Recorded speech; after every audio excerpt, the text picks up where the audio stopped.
Diplomacy. I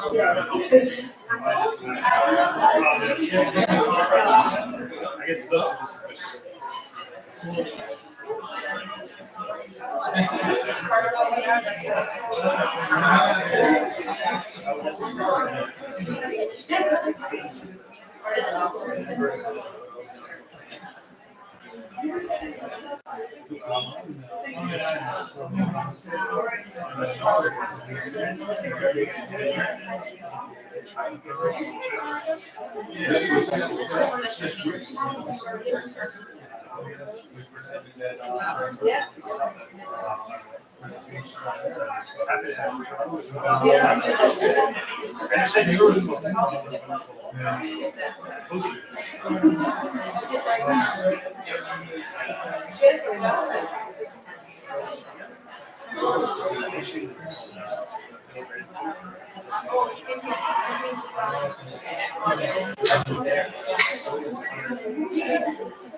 I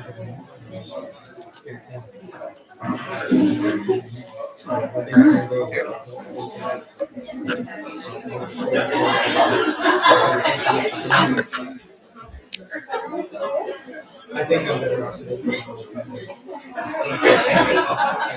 As soon as I see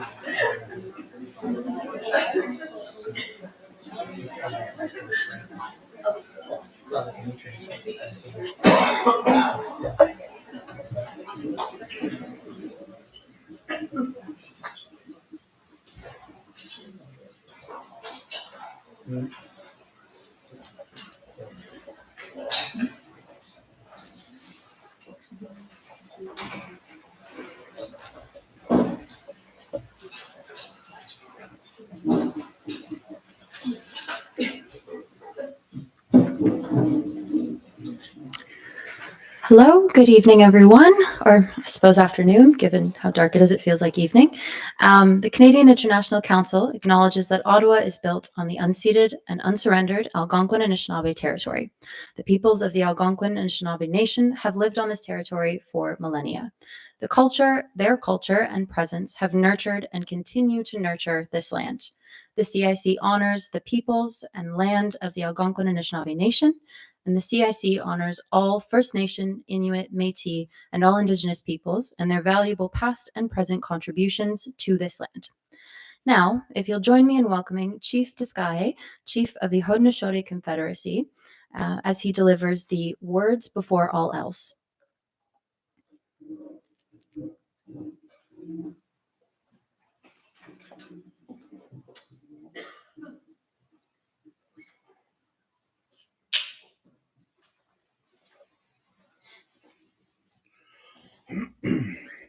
And on and again go there, as what to see you going wine go a while don't. Nay, and what can to Sangway this song, Sangwa, we gonna honyak. Nay, always up scan out to not the yo. Nay, the night in the way, hake, here, Scott and warrior, and go on go hot. Scott and what that no honyo, they to get any up to go on go hot. And on in the water true, we say, oh, when's it? Don't know hot did one, quite. Nay, to go home, go home at 12, Sangway this song. Nay, go to home, nay, scan out, don't know, then you.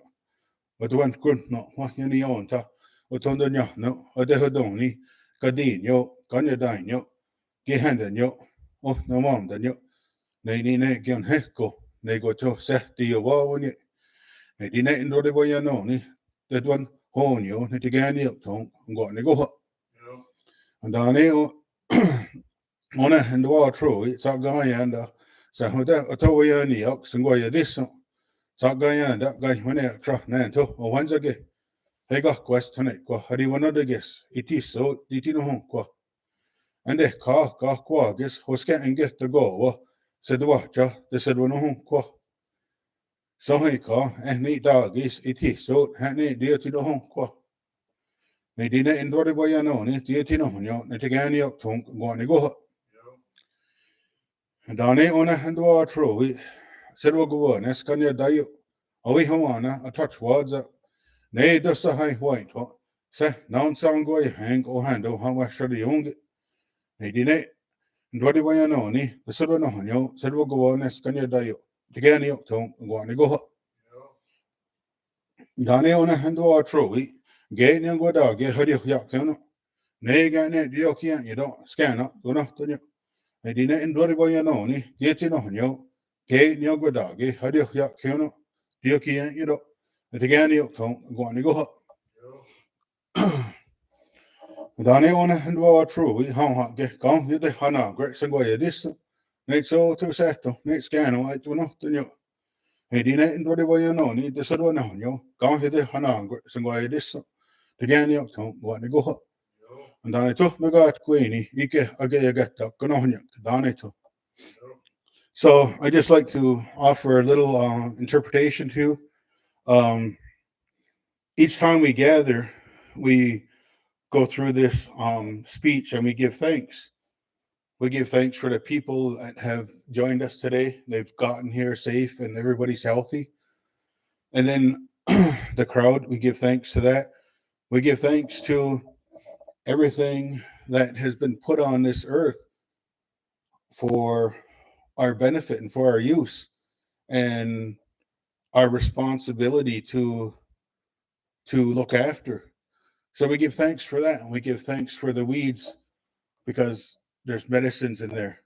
We give thanks to the strawberries. They're the main one for the fruit. And they were the first ones that come out in the springtime or the summertime. We give thanks to the animals, to the deer. He's the leader of the animals. And the eagle is the leader of the birds. We give thanks to the waters, all the streams. They help things to grow. We give thanks to the trees we use for firewood, to heat our homes. We give thanks to our sustenance.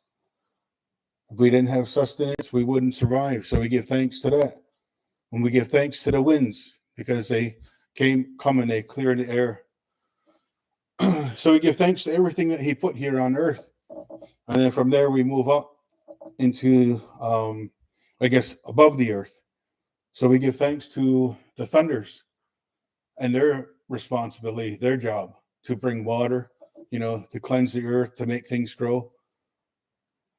We give thanks to the sun for the role that they play in helping to grow and heat our bodies. We give thanks to the moon, the grandmother moon, and we give thanks to the stars. So then we finish that part, and then we go to Skanyadayu, Handsome Lake. And he was a messenger from our creator, and he brought our religion and how we're supposed to be, and how we're supposed to conduct ourselves and how we treat each other. So we give thanks to him for the message that he brought us, and that we still follow that today. And from there we go to the four beings, and we give thanks to them for looking after us, looking out for us, and guiding our minds, so that we lead that right path. And he was the one, the four messengers is the one that come to Skanyadaya with that message from Singwayadiso on how we're supposed to be. So we give thanks to them for the role that they played. And then lastly, we give thanks to Singwayadiso, our creator, who gave us all this to enjoy and to look after and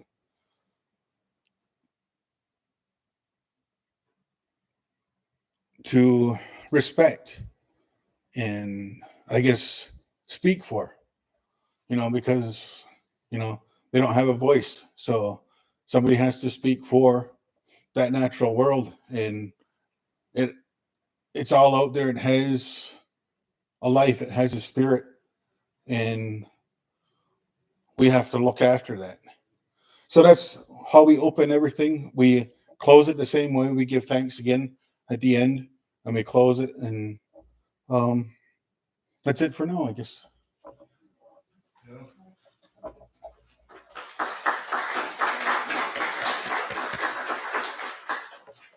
Thank you very much, Chief Deskaheh. To explore the past, we have Professor Jolene Rickard from Cornell University, who will explain the relevance of the original visit to Geneva in 1923.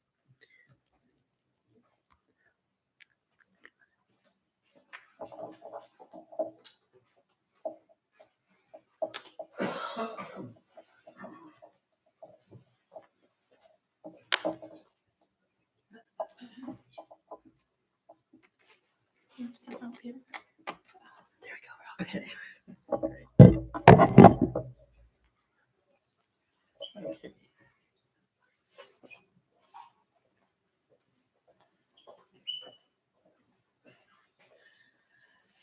Deskaheh, Sego, hello. Thank you very much for taking the time to be with us and hear our thoughts about this important moment in Haudenosaunee history. I'm Jolene Rickard, and I actually have a PowerPoint that I guess the machines aren't talking to each other yet, but I know that we have a limited amount of time this evening. The exhibition actually became an opportunity to be an emissary of sorts, in that the experience of Deskaheh, of going to Geneva initially in 1923, came after a long series of events, of disappointments and interventions by the settler state of Canada in Haudenosaunee territories, specifically at the Six Nations community at Brantford or Ohsweken outside of just south of Toronto, which I'm sure you're all familiar with. And so several things led up to this intervention, and the people in our communities did something that was called bundling a speaker, a leader. And so Deskaheh, Levi General, actually went to Geneva representing the entire Confederacy. And we need to think about his presence there as representing an entire people, not just a single person or a single voice.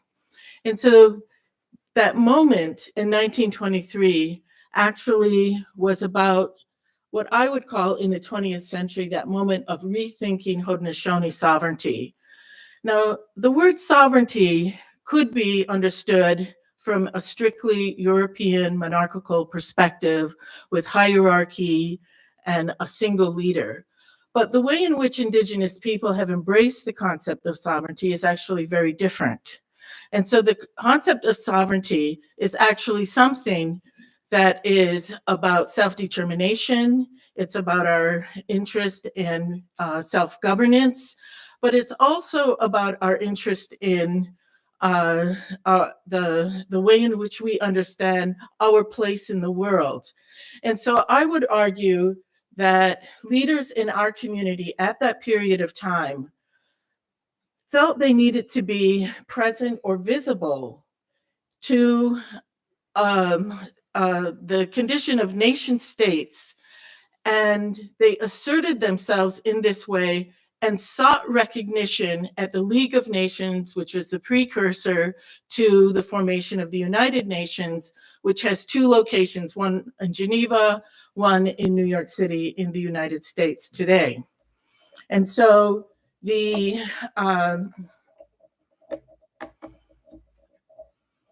let me just, okay, here we go. Okay. And so the idea of sending somebody from our communities to Geneva, to the League of Nations at that moment in time is actually significant for a number of reasons. It really clarified that after nearly 500 years of contact, our people still maintained this notion that we're a distinct people and that we are seeking to be able to understand the world on our own terms. And one of those terms is through governance. And so it was actually through the efforts of Kenneth Deere, who is a Mohawk from the Kahnawake community, who has been working at the international level for over 40 years, who's actually created pathways along with his colleagues and mentees to create a space to acknowledge what happened in Geneva upon Deskaheh's arrival. So the exhibit is actually facing outward. It was meant to communicate to the European audience, to an international audience, both allied, Indigenous, and non-Indigenous, about this journey. It was placed through 60 panels along Lake Geneva, an outdoor exhibit, and it was up for 3 weeks during the convening of the Emirates this summer in Geneva. And so I just want to talk for a moment about what an exhibit is and what an exhibit does. And this is based on an early curatorial intervention I made at the National Museum of the American Indian, which is, of course, one of the Smithsonian museums. And with my colleague, Paul Chatt-Smith, we created installations that we called the colonization machine, which was the initial quest in the Americas, or lust for gold, the actual impact or idea of ideological conversion of asking our peoples to give up our way of thinking, our way of understanding the world, and accept another ideology. The role of violence in this contact. And also you could see hundreds of figurines in one of the panels. And those figurines actually represent pre-1492, which is Indigenous peoples before contact. And within this panel, what we're acknowledging is that it was very difficult to establish a link from those figures to contemporary peoples. And so there was a massive genocide against our people that had taken place. And so when we think about the context of the experience of Indigenous peoples and what the general public or general publics may or may not understand about this experience, I think the exhibit had a lot of work to do because you have to meet the public on their terms. But what can an exhibit do? And I'll just share this thought with you, that it's demonstrated that physical experiences, including emotional ones, help us form lasting memories. Solid memories with emotional valences are more likely to produce empathy. Empathy leads to action. For example, research has consistently shown that eliciting empathy for a single individual in need results in helping behavior. Exhibitions provide the opportunity to turn visitors' empathy to action and long-lasting memories that in turn promote action. And it's interesting because this evening, I think what we'll hear are the ongoing ripples of this rekindling of this relationship between the collaborators that initially received Deskaheh in Geneva, the city of Geneva, as well as today, the organization of DOSIP that has been in play for over 50 years. And so it's ironic that the experience of working on the exhibit actually created another form of diplomatic exchange as we were going through the process of bringing together our individual or in the case of the city of Geneva, the Haudenosaunee External Relations Committee as representing the Haudenosaunee Confederacy, and then DOSIP as representing the support and advocacy for Indigenous peoples globally. And so you can see there's a number of people that have been involved in actually producing the exhibit, of which I'm grateful for their support and help. And you'll note the work of Amber Adams, Paul Williams, and our trusted translator, Augustin Leroy. Rick Montour, Heather George, Steve Henhock, Waylon Wilson, Mia McKee, and Dusty Bridges are all people that were intimately involved in helping to produce the exhibit. And so the exhibit was divided into 4 conceptual areas. The first area was principles of the Haudenosaunee, of which you saw a demonstration and experience of this tonight with Deskaheh, Steve Jacobs. And then we also looked at the history of Deskaheh going to Geneva. We looked at how this justice, it was denied. And then we also look to the future, which tonight we have Dr. Lightfoot to take us there. And so I think that one of the most important pieces of the exhibit is that Deskaheh called for justice long denied to an Indigenous nation. His call carried to nations across all earth because the people and the city of Geneva, Switzerland, supported the Haudenosaunee and quote Iroquois because our Swiss collaborators argued that the way in which the Haudenosaunee are legible in Europe is through the language of the Iroquois or Iroquois. And so today, of course, you know that we refer to ourselves collectively as the Haudenosaunee. And so why was he bundled? It was because of the intervention of the settler state of Canada in Haudenosaunee territories that sought to dismantle our traditional governance and put in place an elective system. And so this is a tension that exists throughout Haudenosaunee communities on both sides of the river today. And but actually this references a deeper root, because it was actually the aggression of George Washington, who the Cayuga or Gayacono referred to as Hunit the Gaius or village burner, who enacted the Clinton-Sullivan campaign against our people. And a key impact of this dislocated the Cayuga people. And you could see an original map that is actually, from that's actually part of Cornell's collection. And the red line represents the military march, of which literally hundreds of villages were burned and our people were then forcibly displaced, which resulted in the formation of the community at Ohsweken. And so the deeper root of this is, that initial disruption in our homelands, which led to then a secondary disruption in the Six Nations territory. And so this ongoing kind of, impact of dispossessions is at the core of what made the Haudenosaunee take a stand in 1923. And so forced migration. And so our leaders strategically decided to appeal to the Netherlands. They appealed to the Netherlands based on our understanding of that original agreement of the two-row wampum. And so the Netherlands are actually receptive to our appeal to actually represent us at the League of Nations, because we were asking to be recognized on our own terms as a nation and then as a state in order to be able to speak to ourselves at that period of time.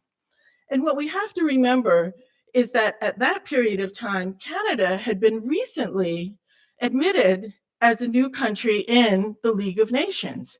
And so it's not as if the Haudenosaunee, which is over 2,000 years old in its own governmental formation, was a newcomer. It was actually Canada that had its, was in very recent government, but it was picked up in this way.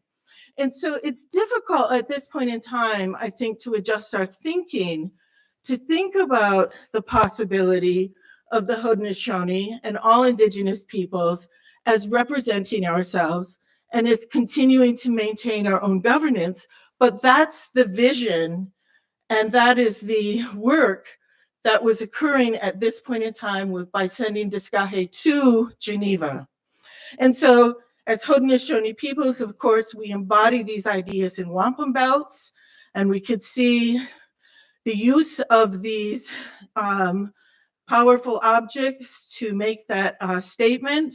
And we gathered actually international allies in Ireland, Panama, Persia, and Estonia. And it was actually through a backdoor kind of negotiation from Canada to Great Britain that Great Britain applied pressure against these four nations to actually then deny the possibility that we could be recognized at the League of Nations at that period of time. So one thing is interesting about all of our ancestors is they kept meticulous records. And so there are amazing archives with documentation, as you could see, of all of this correspondence. And so we could see it in also 2 languages and sometimes 3, Cayuga and Mohawk. And so after Deskaheh Levi General was not able to speak on behalf of the Haudenosaunee at the League of Nations, he authored this appeal, the Red Man's Appeal for Justice. And it was actually this speech that he spoke, that he then began to speak on throughout not only Geneva, but Switzerland, and then throughout Europe, with the support of the city of Geneva.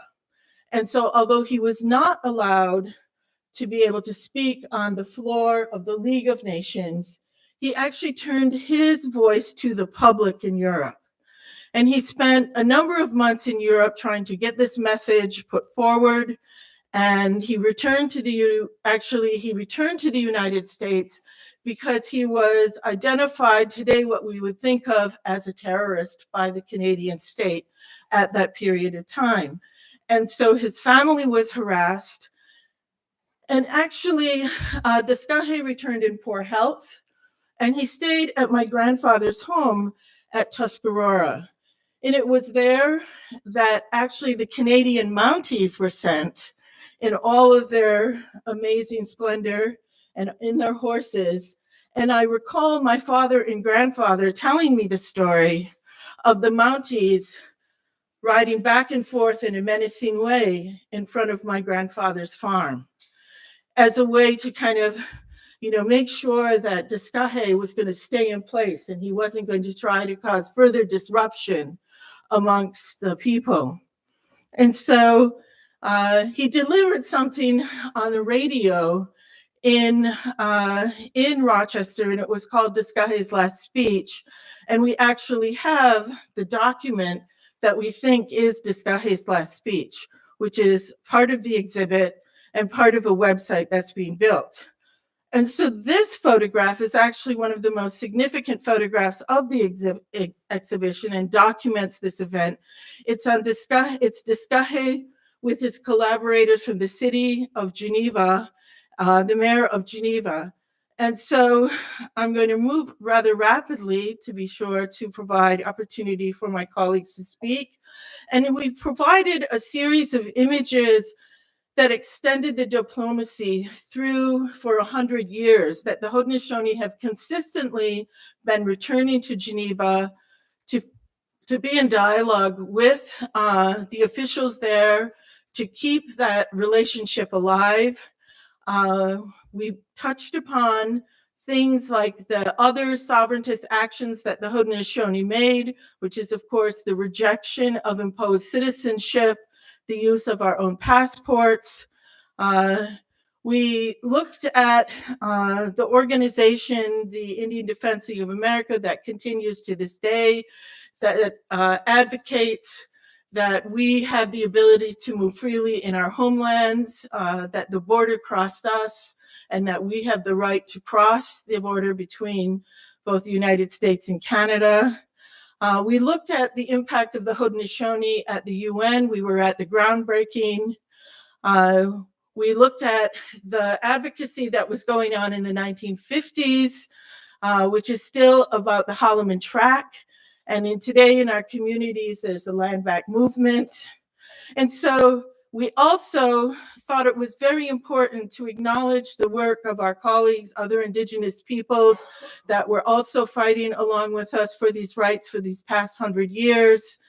And we provided a number of high points in this exhibit where this happened.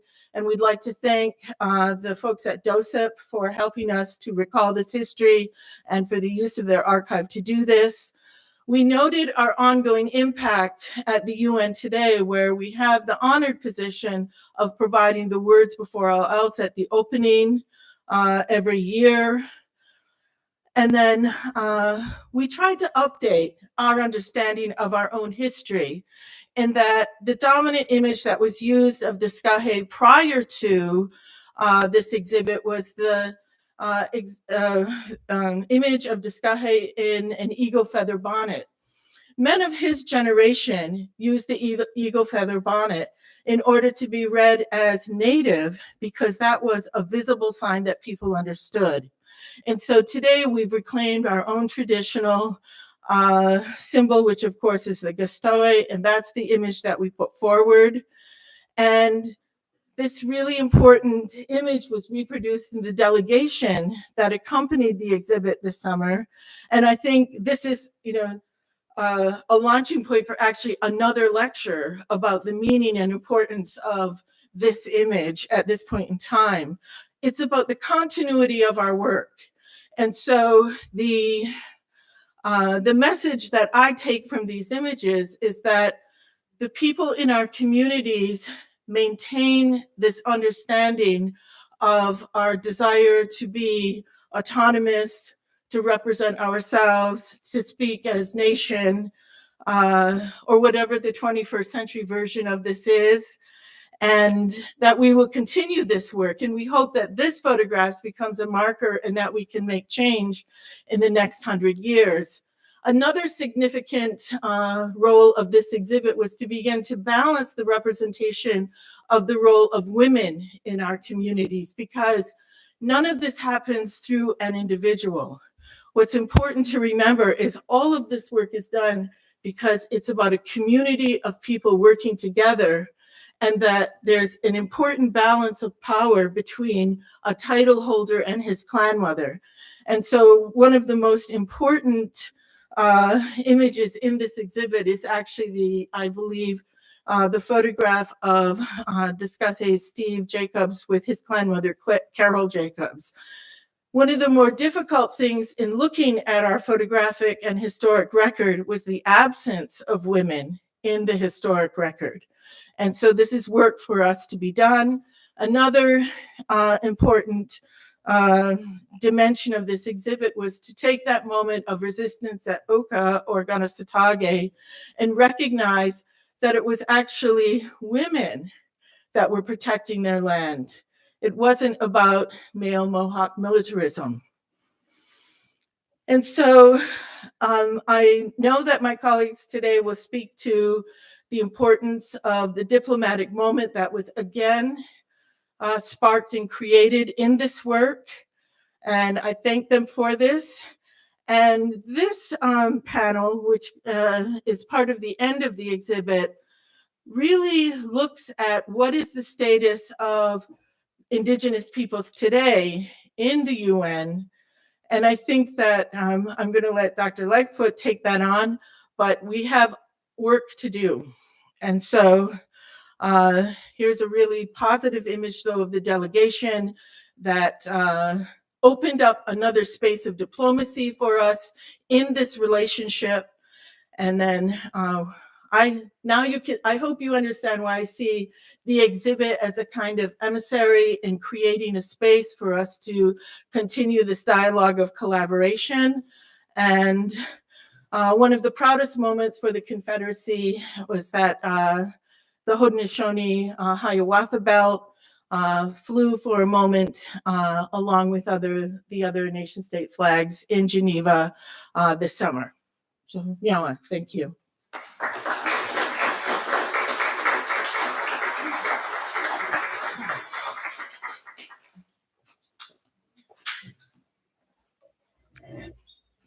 I'm going to try to do this delicately. Here we go.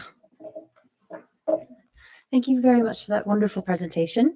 And now, in honor of the present, the modern day Chief Deskaheh will lead a presentation on the current day advocacy for international recognition, in which he will discuss the July 2023 delegation of the Haudenosaunee Confederacy to the United Nations in Geneva.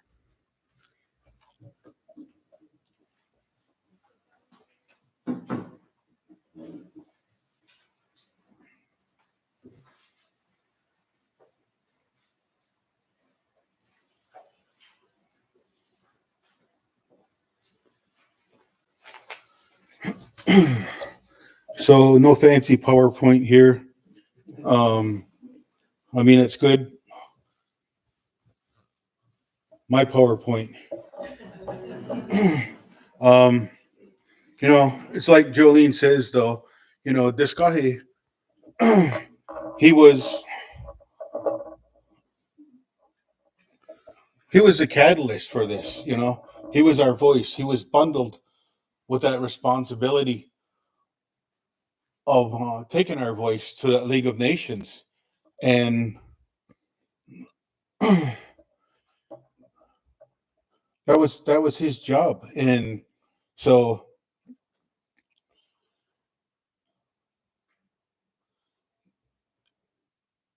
and it's not just him. It's with each chief title, or I should say with the 49 titles, there's 50 altogether. With the 49 titles, that chief has 4 people that are standing with him. You know, there's the chief, the clan mother. The mothers, like Jolene says, hold that title. They're responsible for that. And they have that right to choose who's going to be their clan representative, their nation and clan representative. And she has that right to take him out too, if he does wrong. So the females hold a significant part in our society. And I think that was one of the things that really stood out when Deskaheh Levi General was in Geneva, is because the women never had that role over there. And it was the women that helped to support him and fundraise for him while he was there. I mean, he spent 18 months there, you know, and Grand River was sending him money, but, you know, it's expensive. And it was the women, I think, that helped him, because it's the women, you know, that stand up our leadership now. They're the ones that hold that title. So, and I just want to mention that, and there's a lot of other people that, besides the clan mother, there's 2 faith keepers, a male and a female, and then the chief has a sub-chief, they call him, and his responsibility is to go, if the chief can't make it, to be eyes and ears and to report back to that clan of what was discussed at that meeting. So you've got those 5 people that are taking care of that business, but then there's everyone else that it's like you're born with it, right? It's part of your blood, this fight, and everyone is brought up that way. You know, you're taught to, you don't know what your fate is, right? You don't know what your fate is. You're not chosen as, when I was a little guy, I wasn't, my great grandmother, she never says, well, you know, he's going to be the chief, the next chief, you know, but they raised all of our kids that way. And you're all raised with that belief and those values. So you don't know who's going to take on that role. So the mothers, they raise all the kids that way, because it's not up to that. Even though we say it's up to that clan mother that's making that choice, you know, it's still, I think, ruled by those 4 beings and Sangwayadiso. And I don't think you'd want to go against that. So it's determined. So 100 years ago, and, you know, 2023 July, you know, you go there, and just the generosity and the hospitality that the city, the citizens, everybody that was involved, it was really overwhelming. Hard to describe. I mean, and it's that hospitality, you know, shown to the Haudenosaunee and all Indigenous peoples, you know. They've been a big advocate for us over there. You know, and the impact that Levi had, you know, and the effect, I think, that his words had on the people there. You know, it still resonates today.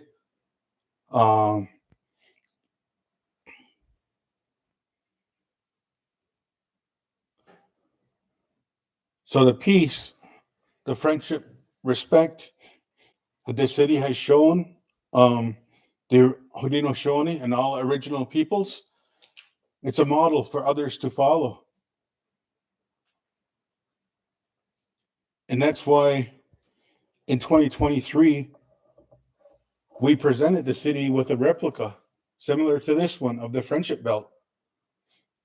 So it shows the native on one side and the non-native on the other, and they're joined in hands and arms. And that creates that friendship of peace, respect, and friendship amongst us. And if we need assistance from them, we tug on it.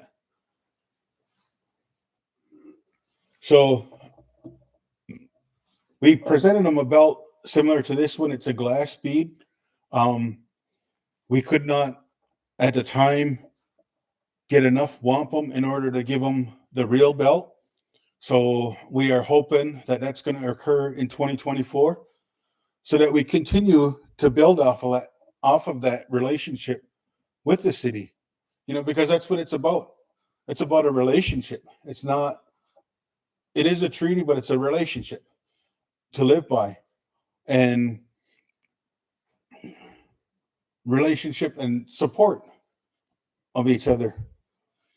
So in my vision, as being a member of HERC too, I hope to expand that, and take it to the Swiss Confederacy and have this two-row, have this friendship with them.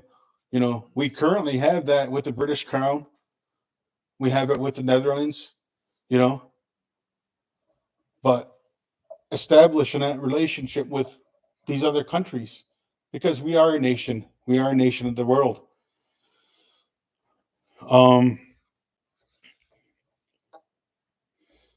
So United Nations, they want to give us an NGO status. We're a government. The Haudenosaunee is a government. We have the Great Law, the Guyana Goba. We have our Constitution, our laws. We have process and protocols for our leaders, and the women, they have their roles. I discussed that earlier. So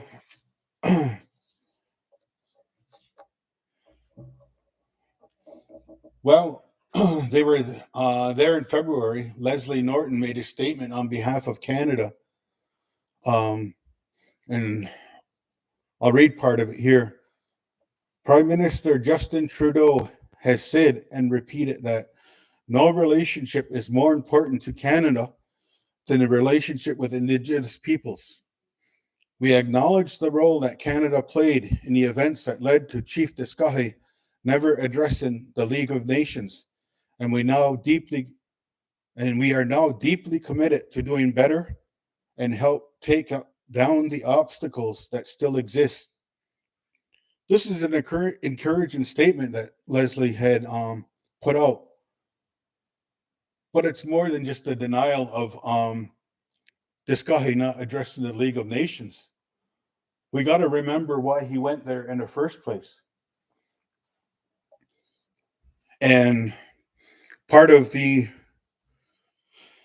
Red Man's Appeal for Justice, if you have not read that or seen that, in there it says, Deskaheh, Levi General, was at the League of Nations seeking justice regarding the following: recognition of their independent right of home rule, appropriate indemnity for the said aggressions for the benefit of their injured nationals, a just accounting by the Imperial Government of Great Britain and the Dominion of Canada of the Six Nations trust funds and the interest thereon, adequate provision to the right of recovery of the said funds and interest by the Six Nations, freedom of transit for Six Nations across Canadian territory to and from international waters, protection for the Six Nations hereafter under the League of Nations if the Imperial Government of Great Britain shall avow its unwillingness to continue to extend adequate protection or withhold guarantee of such protection. So then it goes on. The Six Nations also invoke the League of Nations to secure interim relief as follows: for securing from the Dominion of Canada for unrestricted use by the Six Nations sufficient funds for the purpose of this application from the monies of the Six Nations held in trust as foresaid, the balance of which, as admitted by the Dominion government, approximates $700,000, but which in truth largely exceeds that amount. For securing suspension of all aggressive practices by the Dominion of Canada upon the Six Nations people, pending consideration of this application and action taken thereunder. So with all this statement that he made, and he never got, like Jolene says, he never got to address that in the League of Nations. So the city had supported him and gave him that venue to raise these issues. And there was a lot of things that the Canadian government had done, you know, besides not allowing him to speak there. The Canadian Prime Minister at the time, Mackenzie King, revoked the 1794 Jay Treaty. King also blocked Six Nations access to the Canadian court system from 1927 to 1951.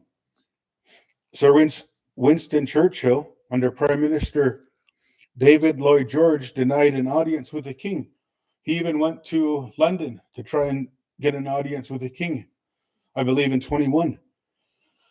Aggressive attitude of the Dominion of Canada in the extension of its laws and authority over us.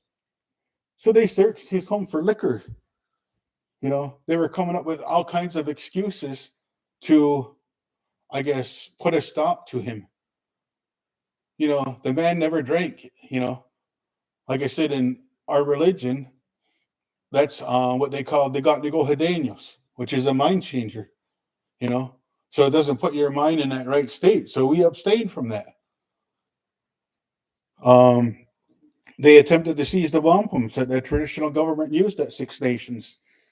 You know, they imposed the Indian Act. They ousted our traditional government and imposed their Indian Act Band Council elected system. When he was in Geneva, the two wampums that he carried, the real ones, they tried to confiscate those and say they were stolen because at that time they had ousted the government there, the traditional government. So he says those wampums don't belong to you anymore. He wouldn't turn them over, and the police there in Geneva wouldn't help him neither. So upon his return to Turtle Island, like Jolene says, he went to Tuscarora Nation. He stayed with Chief Clinton Rickard. And it was the fear of coming back into Canada that he would be arrested. So that's why he stayed there. They never passed anything that they would arrest him, or I guess they were saying, I found information that they said he was committing treason. I don't know how you could commit treason when you are not a citizen of Canada. You're a citizen of the Haudenosaunee. So, and during that time, when he was there, he had taken sick, and they denied his family, his children, and his family from crossing that imaginary line to go and see him.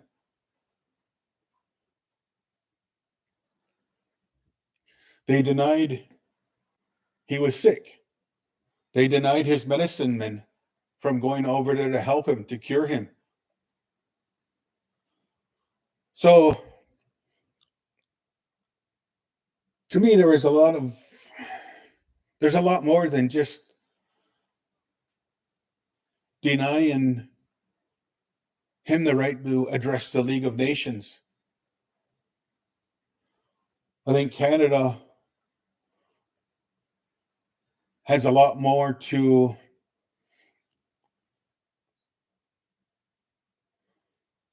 correct and make right with the Haudenosaunee. I mean, granted, these agreements, this relationship we have is with the Crown. You know, the Crown supposedly turned this relationship over to Canada but they never consulted with us.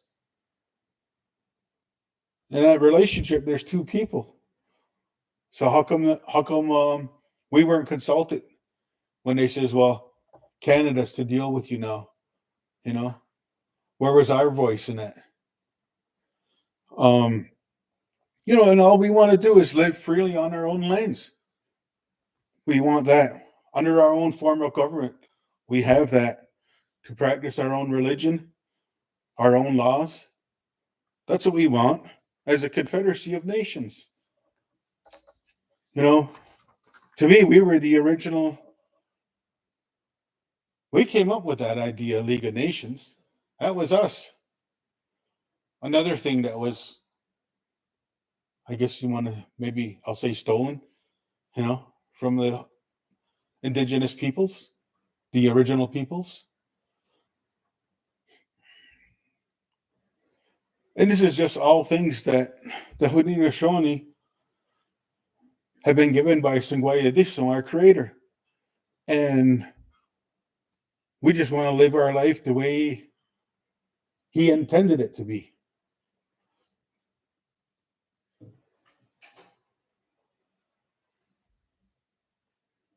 You know, it is hard because it's two worlds too, right? I've got a day job. I got to work. I got to feed my family. And then there's this job.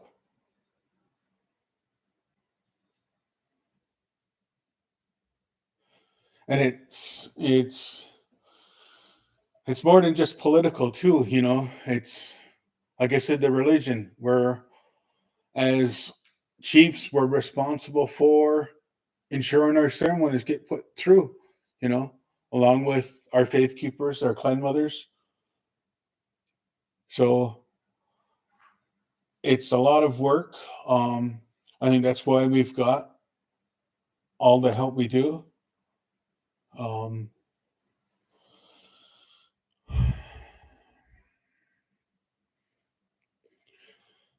So I guess my hope for the coming face is for Mother Earth and all those that have gone on ahead of us, that this apology is not just words, and they follow it up with some meaningful dialogue and action with the traditional governments of the Haudenosaunee.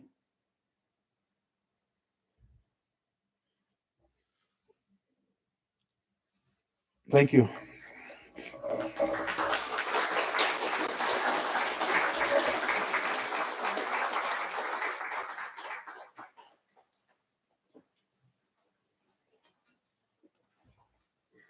Thank you very much for that discussion or presentation.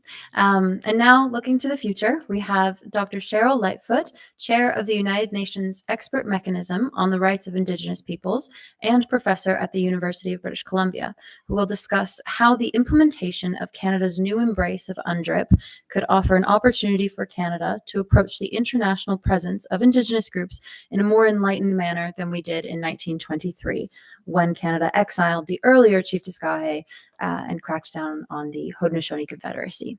So if you'll join me in welcoming Dr. Sheryl Lightfoot.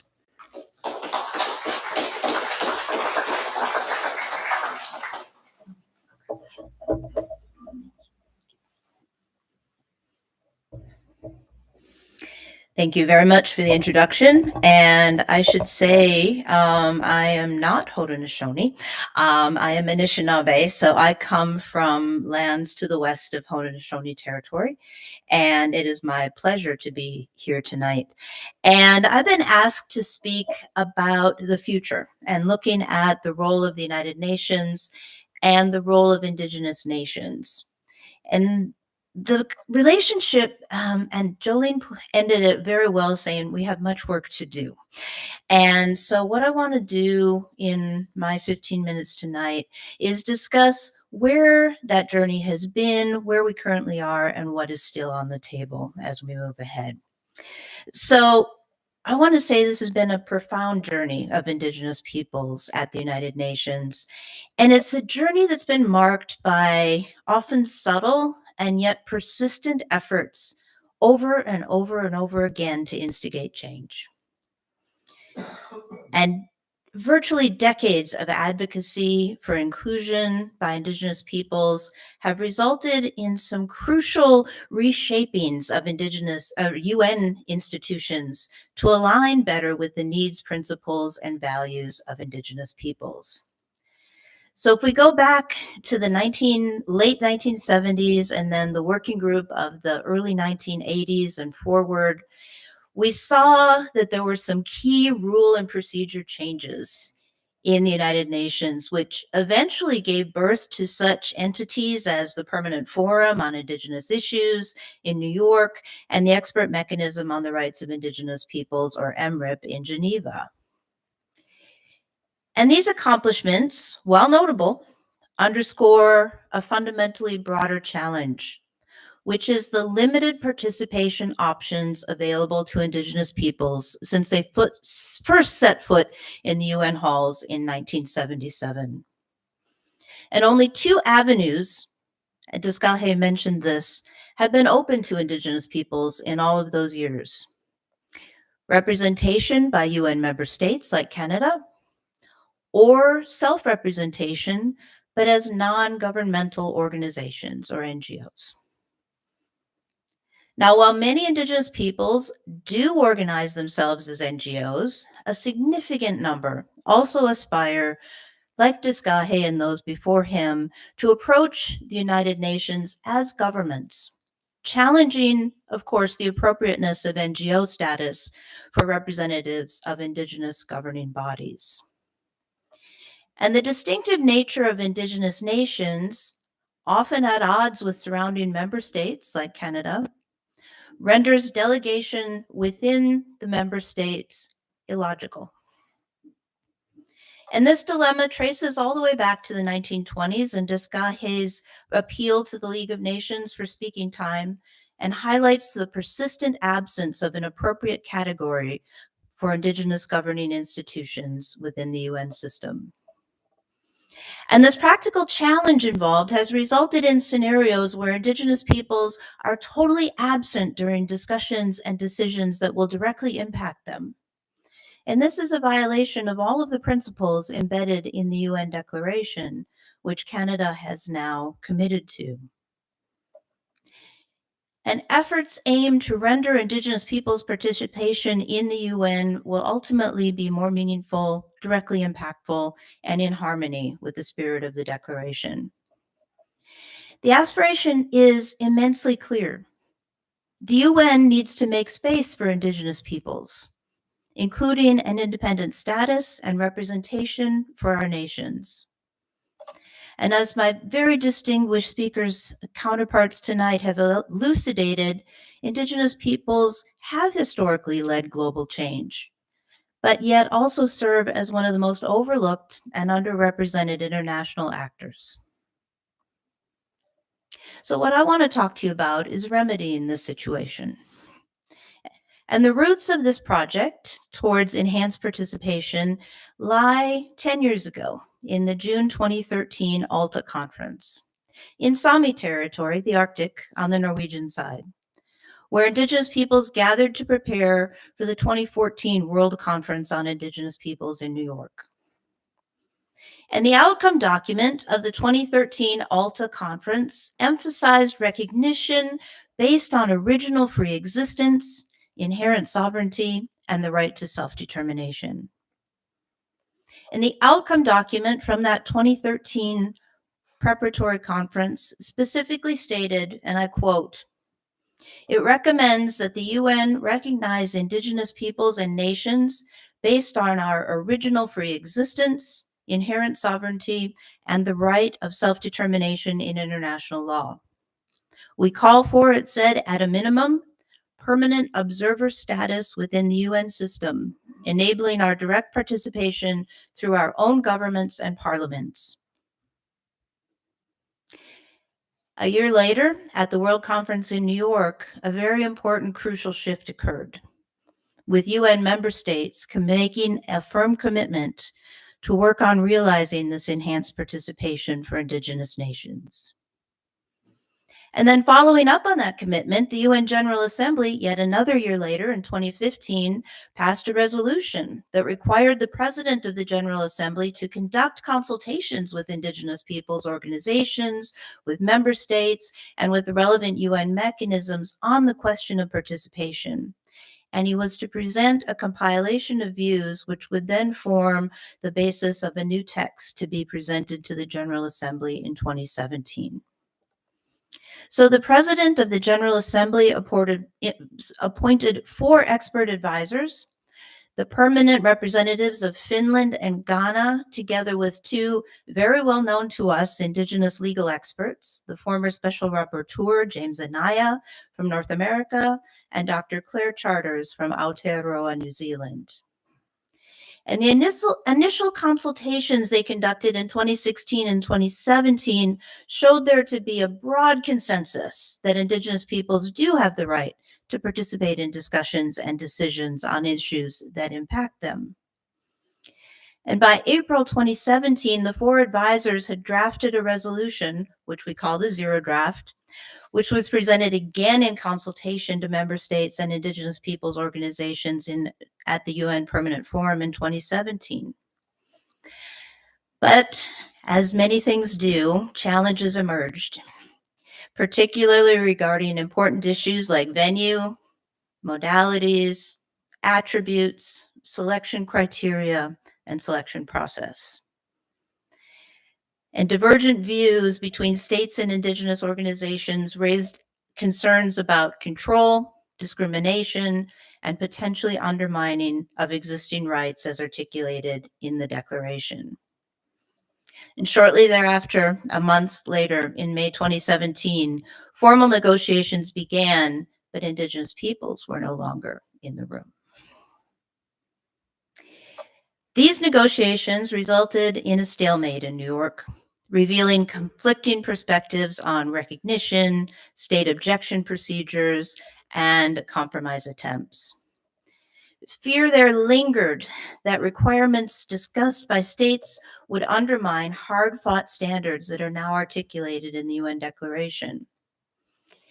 And it became quite clear to Indigenous peoples that the enhanced participation discussion was bringing back many issues and familiar themes that were familiar and a repeat going back as far as the working group of the 1980s.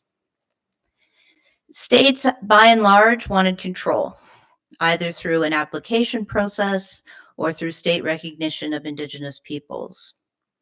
And red lines on what is absolutely unacceptable were drawn by both Indigenous peoples and member states.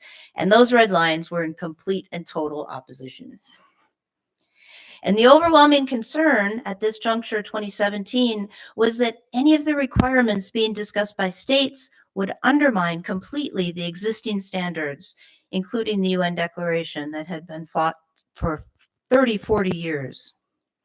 So the 4 advisors eventually cleverly forwarded a draft resolution to the President of the General Assembly that would initiate a much slower ongoing process in New York, but would also, just as importantly, avoid a detrimental outcome.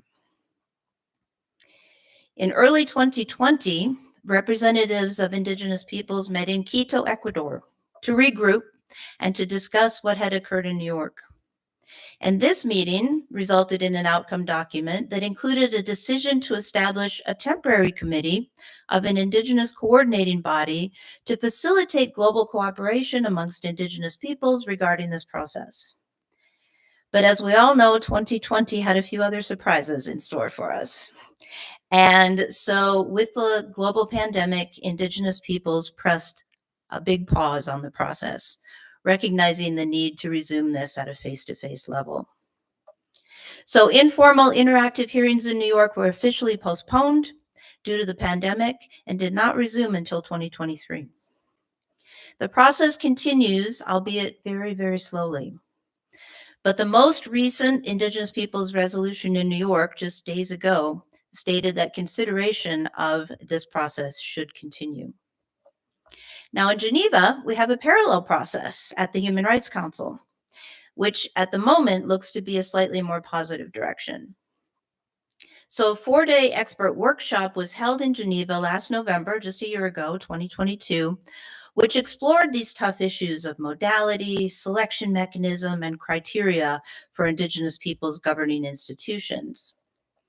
And the expert mechanism on the rights of Indigenous peoples, the body that I currently serve on, maintains its strong support for the process and highlights this issue now each year in our annual meeting in Geneva. And the current season's Indigenous Peoples resolution at the Human Rights Council outlined concrete plans for two-day intercessional meetings in 2024 and in 2025 to deepen discussions and develop specific ongoing proposals for those tough questions of modalities, selection mechanism, and selection criteria. And the most recent Indigenous resolution at the Human Rights Council, passed by consensus, always a relief, also signifies progress. So the next significant step in Geneva awaits us in 24 and 25, and this will be a space to watch very closely.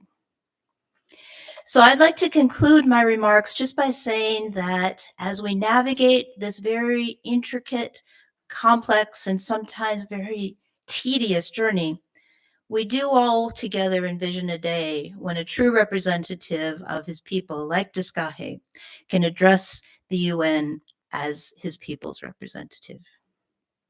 A century is a very long time to wait, but our shared commitment to a more inclusive and just future fuels that perseverance. So thank you very much.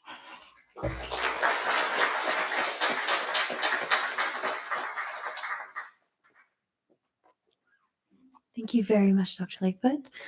So now if you'll join me in thanking, or in welcoming, Senator Brian Francis, who is the chair of the Senate Committee on Indigenous Peoples and a prominent member of the Mi'kmaq Nation, as he reflects on the relevance of this advocacy for the international representation of Indigenous peoples more broadly. Come on up.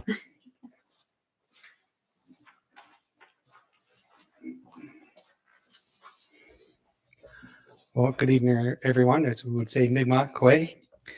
It's a pleasure to join you this evening in Ottawa, which is located on the traditional, unceded, and unsurrendered territory of the Anishinaabe Algonquin Nation, whose presence reaches back to time immemorial and continues to this day.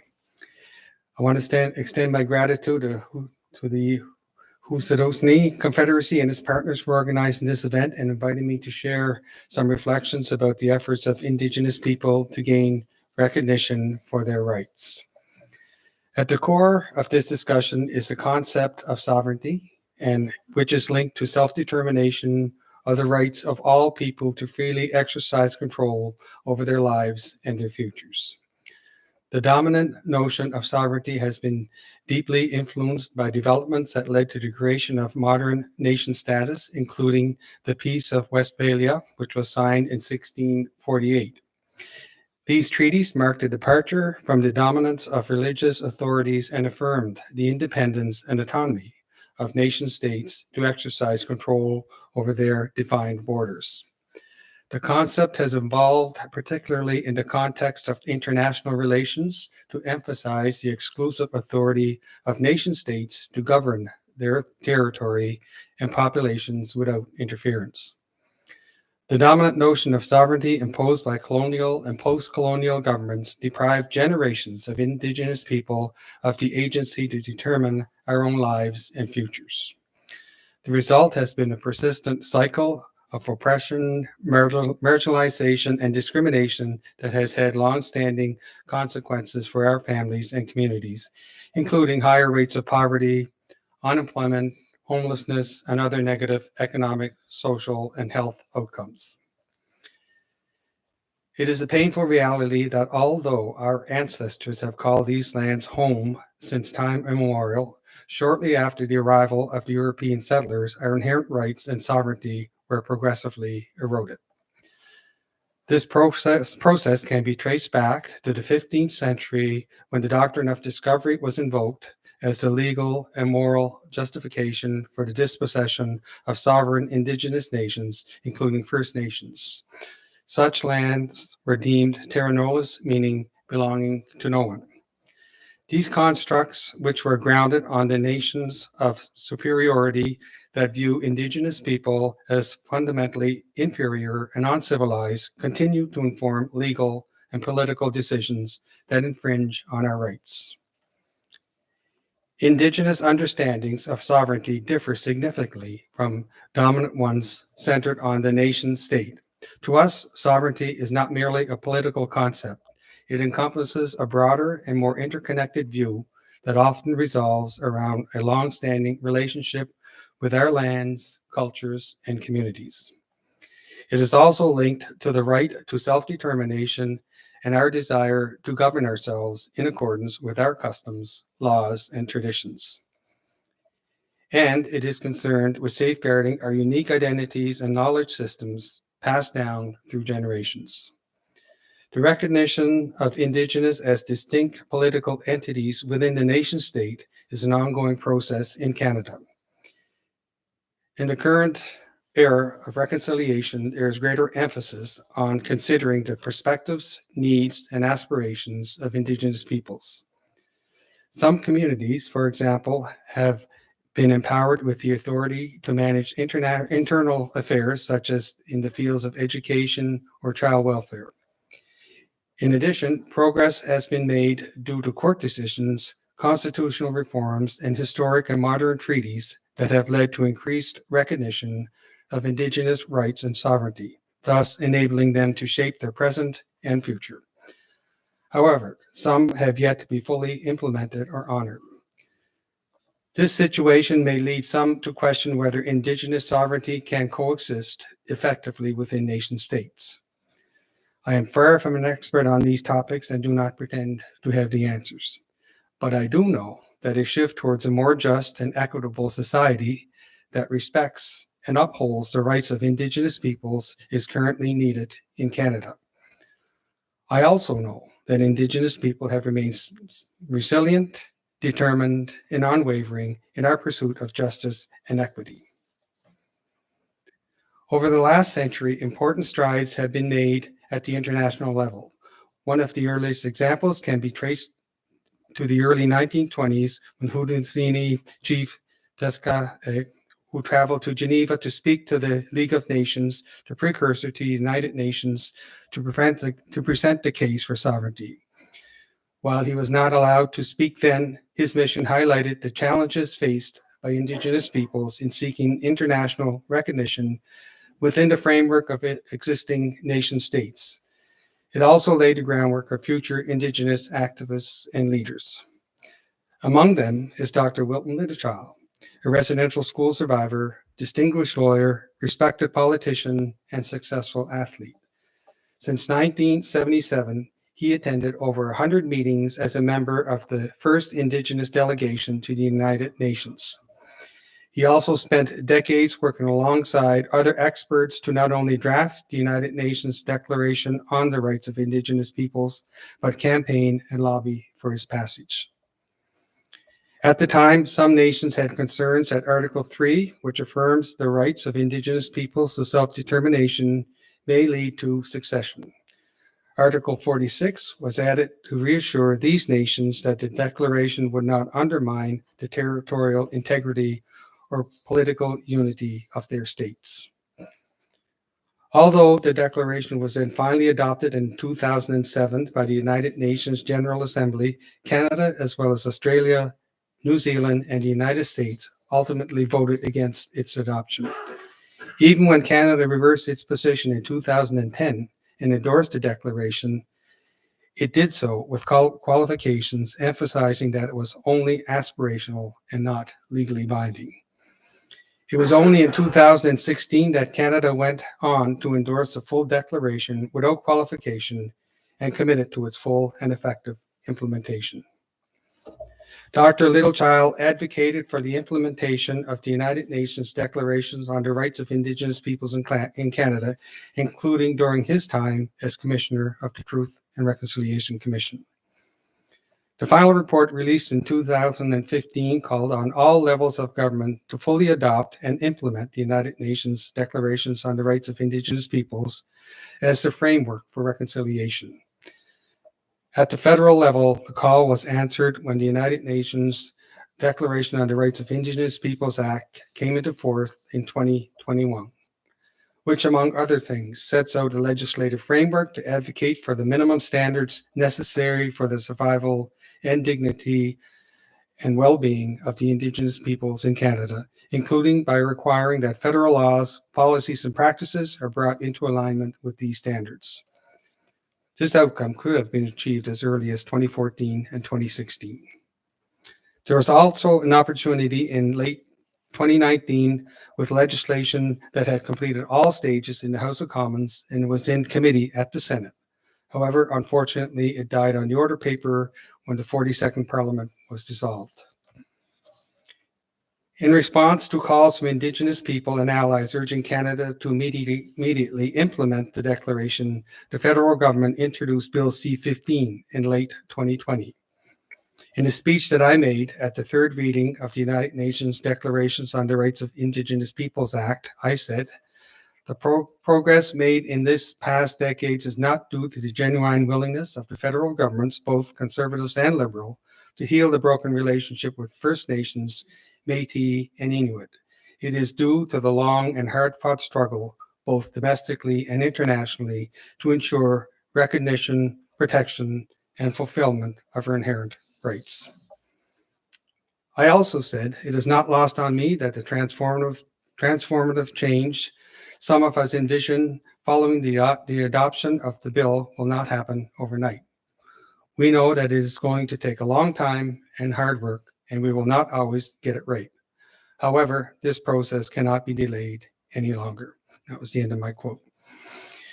It is worth remembering that the United Nations Declarations on the Rights of Indigenous Peoples outlines only minimum standards for the survival, dignity, and well-being of Indigenous peoples. In the context of reconciliation, however, the attainment of the highest attainable standards should be the goal. A recent report by the United Nations Special Rapporteur on the Rights of Indigenous Peoples paints a sobering picture, one where the situation of First Nations, Inuit, and Métis peoples has changed little in the last decade. As a result, the report calls for urgent action to address the persistent systemic and structural racism, given the pattern of overpromising and under-delivering of consecutive governments. I remain cautiously optimistic. I know that the path ahead requires a genuine commitment to translate the promises of the Declaration into tangible changes, and there is frankly no time to waste. We must all do better. There are ultimately many ways in which Canada can advance the recognition of Indigenous sovereignty.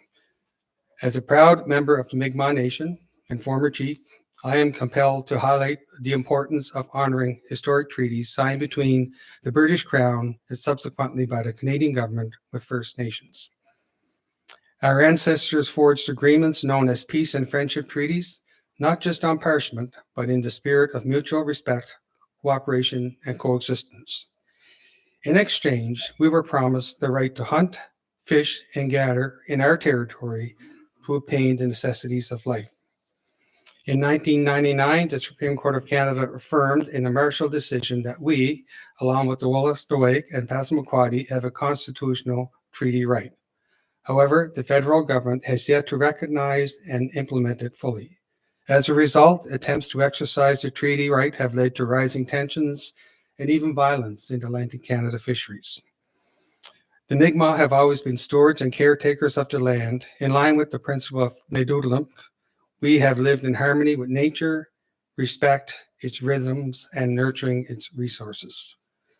But without recognition of our sovereignty, our ability to safeguard the land, waters, and all our relations is under constant threat. Our quest for sovereignty is not about asserting dominance, but reclaiming our inherent right to self-government, to shape our destiny, and to safeguard the richness of our traditions for generations to come. When it comes to the treaty right, we're not just talking about the importance of having a sustainable livelihood to overcome poverty and other inequities. We are also talking about the arteries that pulse life into our communities, carrying the rich heritage and traditions of our ancestors.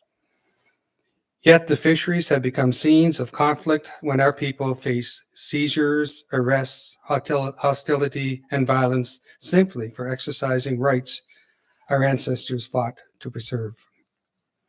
The Mi'kmaq must not be able to only exercise our right to fish and sell our catch, but also to co-manage and govern this resource.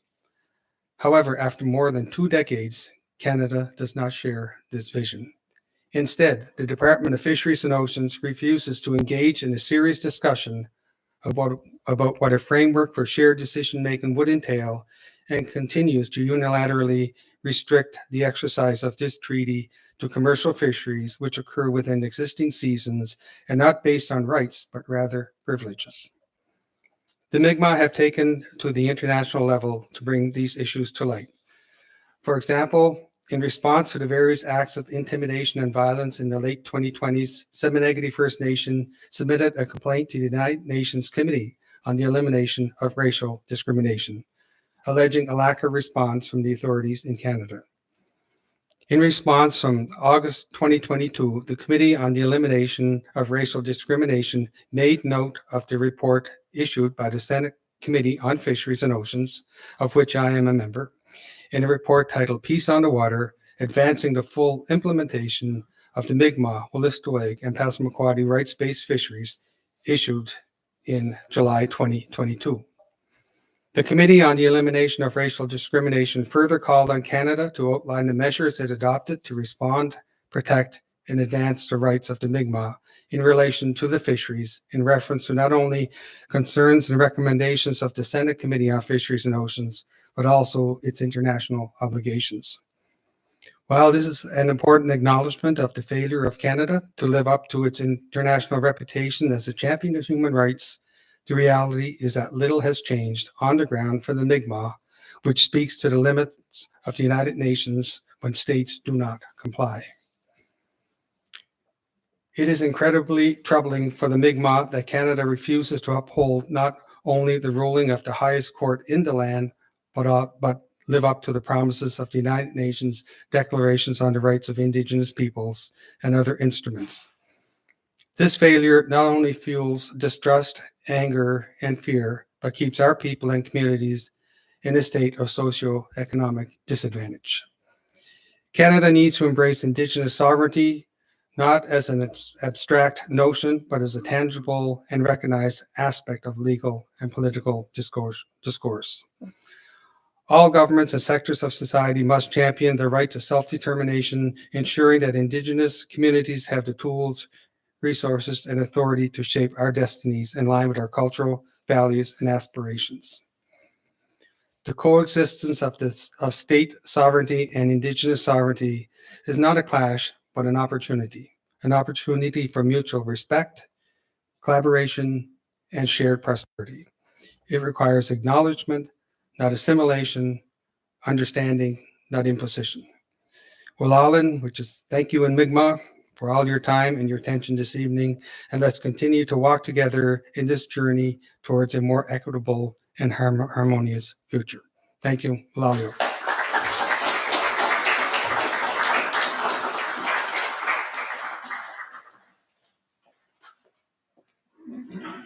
Thank you very much for that. So I'm now going to invite all of our speakers up for a panel where we're going to conduct a Q&A. I'm going to turn on the mics and we'll all take a seat, and I will hand out the mics and then we'll just move them along as we receive the questions. So if you'll please join me up here.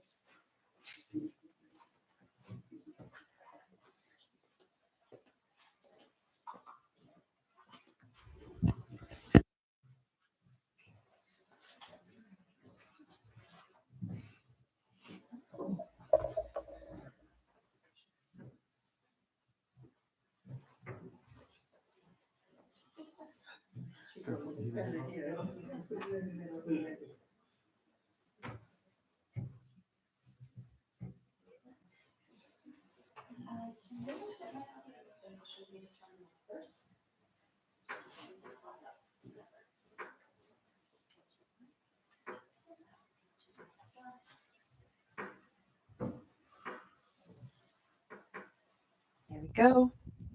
Is it working? have to speak loudly. So do we have any questions? If you want to raise your hand, I will then point. And please ask your question and then direct it to whoever or each individual as a collective. Do we have anyone that would like to ask the first question? Yes. Thank you. Very interesting presentation and very informative. But I was wondering whether you could also provide a geographic perspective and the population of the Haudenosaunee and that and other members of the community.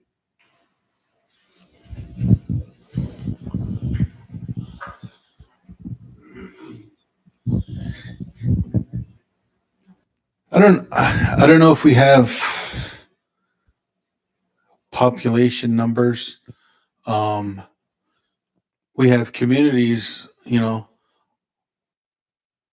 all over America, Canada. I guess the furthest one west would be Oneidas in Green Bay, Wisconsin. The furthest south would be in Oklahoma, where there is Seneca and Cayugas down there. We have the Onondaga Nation just south of Syracuse, New York. We have Oneida Territory just to the east of Onondaga, and east of there, there is a community started there with Tom Porter, and that's a Mohawk community. And then we go back to the west of Onondaga. We are currently established in the Cayuga Nation territory on the homelands. And then we've got Tonawanda Senecas, and then the Tuscarora Nation over Tonawanda Nation. They're Senecas, they're over by Akron. We got Tuscarora that's over near Lewiston. South of there, we have two communities, territories at Cattaraugus and Salamanca. So that's the U.S. side. We got Oneidas in London, Ontario. Then the Grand River Reserve, which is probably the largest population and largest land base.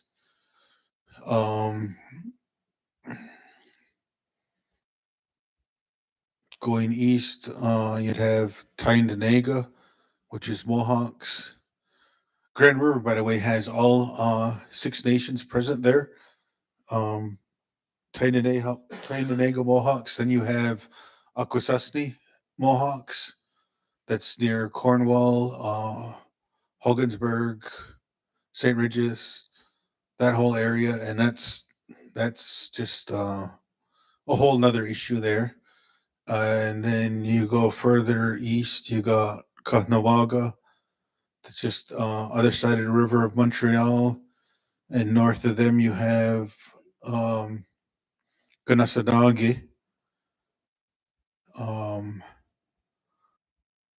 Then coming back west, you'd have the Wata Reserve, which is Mohawk too. But population-wise, that I wouldn't know. We've never participated in any census or anything, so we don't have any information like that.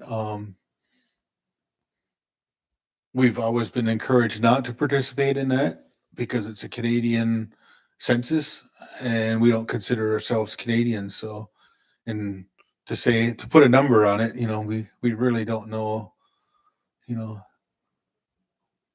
what our population is. It's just, there's a lot of us. Perfect. Thank you. I believe I saw another question. Yes, go ahead. So I'm entirely new to Canada. I'm here as a student, but I'm learning about these issues and everything. So My question was, as an international student or other new news to Canada, what role do you think we can play in furthering the cause for the recognition of the rights and sovereignty of Indigenous peoples and Professor? So who I think feels? it's a loaded question, but I was just wondering what you feel. So I'll start with it too. I mean, it's like what the Deskaheh Levi General mentioned in his last address on the radio is that the population is the one that elects these leaders for the Canadian government, for the US government. So you have the right to influence them. And I think that's one thing that he pushed for, was that that's your responsibility to, that's your system. That's that two row, you know, where we're in our canoe, the Haudenosaunee, and then the other purple row is the non-native in their sail, you know. So we don't interfere in their sailboat. They don't interfere in our canoe. And I think that's the only thing that I could say is that, you know, that's your system, or that's the system for the non-native. That's how you influence that government, is how you vote. And I guess the only thing with their so-called democracy is, you know, the people really don't have a say after they elect them in, right? You know, that person could go off and do whatever they dang well please, right? I mean, they don't have to listen to the people. You know, in our system, we listen to the people, but to the point where, I guess, if it goes against our beliefs that we were given by Singuayadiso, if it goes against our great law and our Gaihuio, our handsome lake code on how we're supposed to be, then that's what we base our decisions on. And we base it on the common faces from Mother Earth. You know, a lot of people say 7 generations, but it's not even at 7 generations. It's the common faces that I have to make my decision on how it's going to affect them, you know. So I'm kind of rambling on now, but I'll pass it on to somebody else. Would anyone else like to answer a question as well? Thank you for the question, and I think your being here is that first step. And that I deal with students from all over the world at Cornell, and when they take a class of mine, I think that that is their beginning awareness of the global condition of indigeneity. And so I think it's a time right now where I think young people like yourself are recognizing that we need to think beyond the recognition of settler states. And we need to understand the history and the formation of settler states as an ongoing global condition of oppression. And we have to think beyond it. And I think recognizing Indigenous peoples, not only in this hemisphere, but recognizing the multiplicity of it globally, becomes, I think, all of our responsibilities. And so I think in the 21st century, we're moving towards a different understanding and formation of both nation and governance. Thank you. So I think in our interest of time, we'll move on to the next question.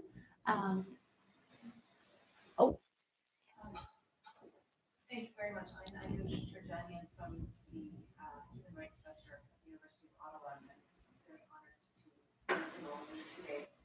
I have a question that comes from a class I'm teaching right now on political anthropology at Concordia. And, together we read in our seminar Audra Simpson's Mohawk Interruptus. And in that wonderful book, she comes up with this very powerful concept of nested sovereignties the same time, she also talks about refusal. And I wanted to hear in this history of this 100-year experience that we are focusing the discussion on today, how you see those two dynamics working together. Because on some level, the international system, the United Nations system, like the League of Nations, our entire construct here depends on the state. As you mentioned, Chief, and as the senator also mentioned, with Westphalia as a very tight billiard ball, right? That's meant to knock into other billiard balls when its interests get disrupted. So I was wondering if you could help us kind of see a path to the way we can negotiate those two tensions.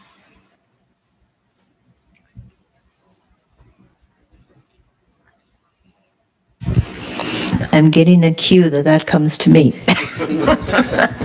Thank you very much for the question. And I appreciate Professor Simpson's book very much. And she talks about what's going on the border and the cross-border, well, actually, as it was said, the border crossed the Haudenosaunee, not the other way around.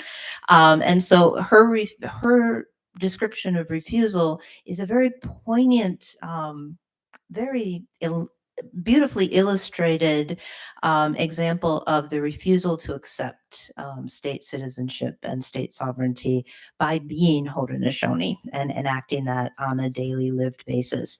And that necessarily means and there are a variety of terms that we can use: nested sovereignty, plural sovereignties, multiple sovereignties, or we can come up with future terms that may even get at it better.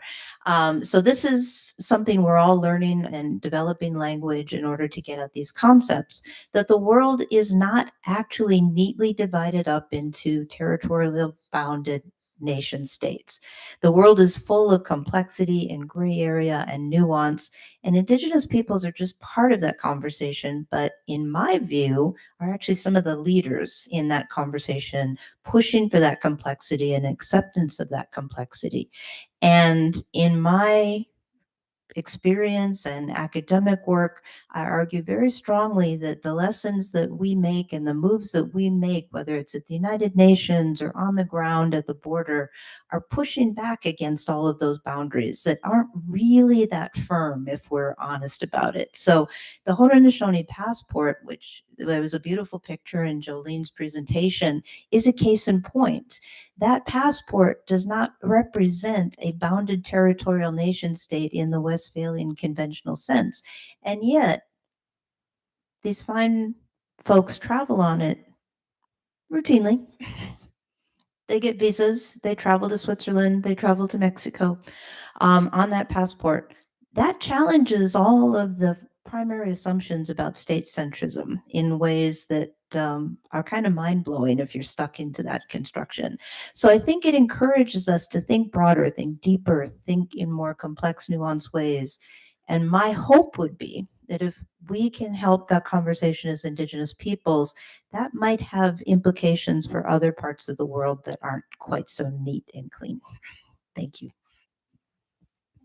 And thank you for the question. I think we'll take one more question and then we'll allow for questions during the networking portion of the rest of the evening. Some more intimate one-on-one questions. So do we have any other questions? Oh, come on, give me one more. Yes, perfect. Thank you.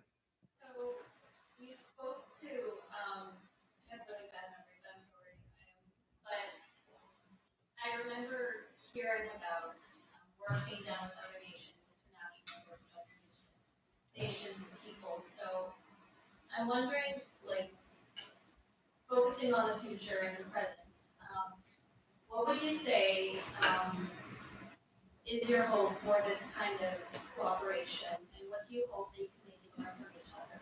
You would say?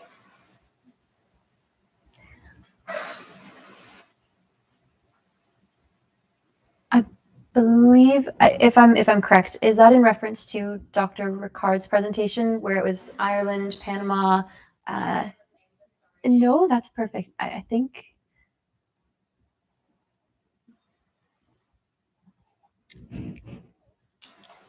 Oh, I thank you for the question. I think we could all address it in a number of different ways.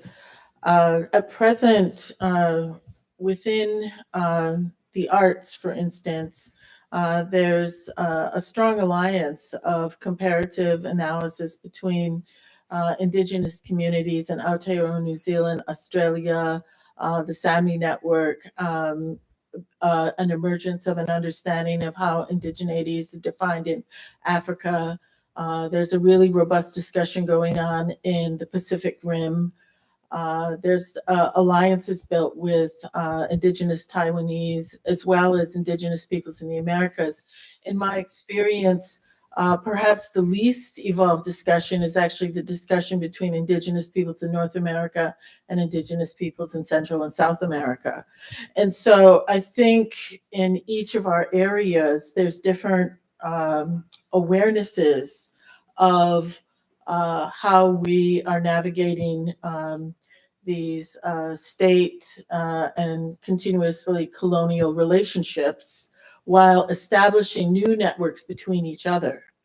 And so I think it's a really exciting time, yet it's an incredibly complex time. And one of the things that I've been observing lately is that if, as citizens of whatever state or community or nation we're part of, if we all understood more deeply the history and process of coloniality, I think that we would be having a very different discussion today in the world. And so part of this is, I think, about awareness. And I guess I do take Sheryl's comment that Indigenous peoples are at the leading edge of this, not just politically, but also in the concerns around the environment. And when you bring these two things together, I think that you can't ignore the way in which we observe and move in the world. I'd just like to add to that too. I guess Indigenous peoples or original peoples, where we all have that same thinking of the natural world and protecting it and speaking for that. But I don't think the colonial governments cannot use a cookie cutter and think that what's going to apply to the Haudenosaunee is going to apply for the next nation, you know? And I think that's what makes it difficult, especially for the Haudenosaunee. We have that treaty relationship with the crown, right? And it's not with Canada. I think any treaties that Canada has as their government is those numbered ones, and it's mostly I guess out west, and so I just don't think that they can just come up with one thing and say this is what's going to work for all the nations.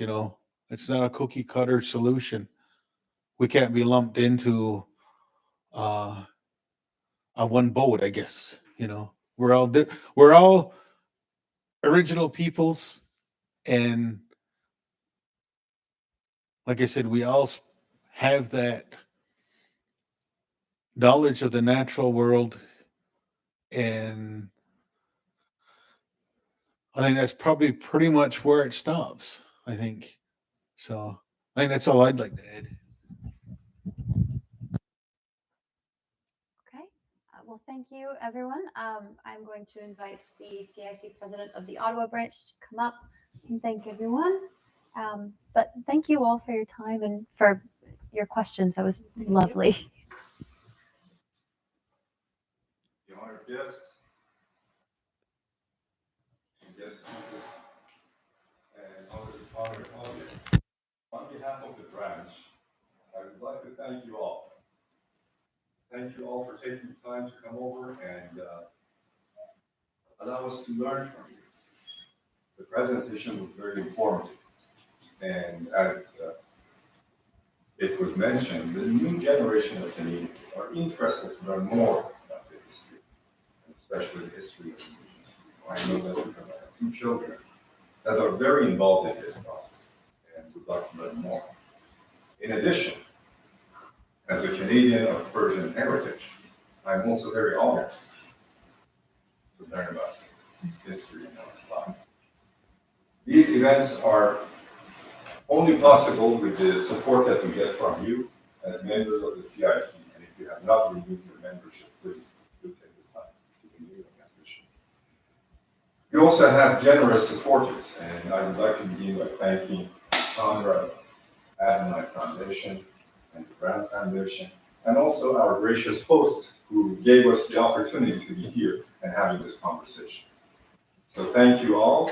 But one thing that I would like to take a moment to say here is that it is an honor to have His Excellency, the former ambassador, Canadian ambassador, Ben Russell. He has been the president of CIC for the last few years, and under his leadership, we have achieved great milestones. Foreign policy by Canadians, global ambitious projects. These are just a few of things that under his leadership we have been able to achieve. And I'm very sad to hear that his contract with the CIC will be concluded soon, but we will always remember you as a pioneer in terms of the ideas that you brought to this table. So please join me in a round of applause.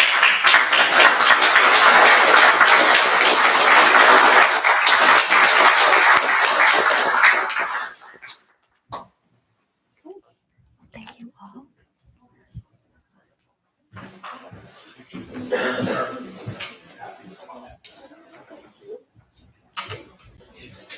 Thank you so much. It's so lovely to meet you. I loved your presentation. Oh, thank you. Good teachers, right? No, they were so good. Sorry about the technical difficulties. Yeah, thanks. Thank you so much. It's lovely to meet you. Thanks for your time. Thank you. Thank you. It was lovely to meet you.